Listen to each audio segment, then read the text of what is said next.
सिकंदराबाद स्टेशनवर नागपूरला येण्यासाठी बसलेल्या शशांकचा खून झाला असून सिकंदराबाद स्टेशनवरून चढलेल्या 4 जणांनी शशांकचा फोन आणि पैसे चोरले आणि त्यानंतर त्याला बेदम मारहाणही केली। ही संपूर्ण घटना त्या जनरलच्या नावाने घडली। बोगीत बसलेल्या सर्व प्रवाशांनी पाहिले। नागपूर रेल्वे पोलिसांना घटनेची माहिती मिळताच सर्व पोलीस ठाण्यांना तात्काळ सतर्क करण्यात आले आणि 4ही आरोपींना नागपूर स्थानकावरून अटक करण्यात आली। या प्रकरणी पोलीस अधिक तपास करत असल्याचे सांगण्यात येत आहे।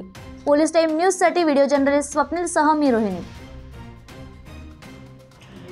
मय्यतचं जे नाव आहे ते शशांक आहे। तो सिकंदराबादवरून रेल्वे स्टेशनवरून बसला होता आणि रात्री साधारण आणि जे आरोपी आहेत 4 ते सुद्धा जनरल बोगीमध्ये दक्षिण एक्सप्रेसमध्ये बसले होते। सिकंदराबादवरून पुढच्या स्टेशनवरून बसले होते ते आणि जेव्हा रात्री 3:30 वाजताची ती घटना आहे की हे जे आरोपी आहेत ते रिपीट ऑफेंडर्स आहेत। त्यांच्याबद्दल जी आम्ही माहिती काढतोय ते रिपीट ऑफेंडर्स आहेत आणि त्यांनी रात्रीच्या 3:30 वाजता साधारण त्याच्या खिशातून पैसे चोरले, जो मय्यत आहे त्याच्या, आणि मोबाईल चोरला।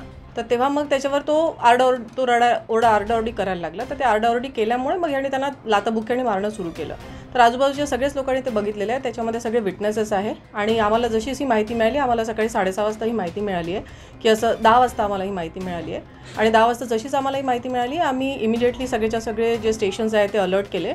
मला DCMनी पण फोन केला होता, आमचे PNनी पण फोन केला होता आणि आम्ही इमिडिएटली सगळे स्टेशन्स अलर्ट केले आणि त्या आरोपींना आम्ही ते ताब्यात राहतील याची आम्ही खात्री केली आणि सर्व आरोपी सर्व विटनेसेस आम्ही सगळ्यांना आम्ही ठेवलेलं आहे आणि ऑल 4 आरोपी विल बी इन कस्टडी नाव आणि सगळी व्हिडिओग्राफी फोटोग्राफी सगळं जे सीन ऑफ क्राईम्स आहे ते झालेलं आहे आणि याच्यामध्ये 100% कन्व्हिक्शन होणार।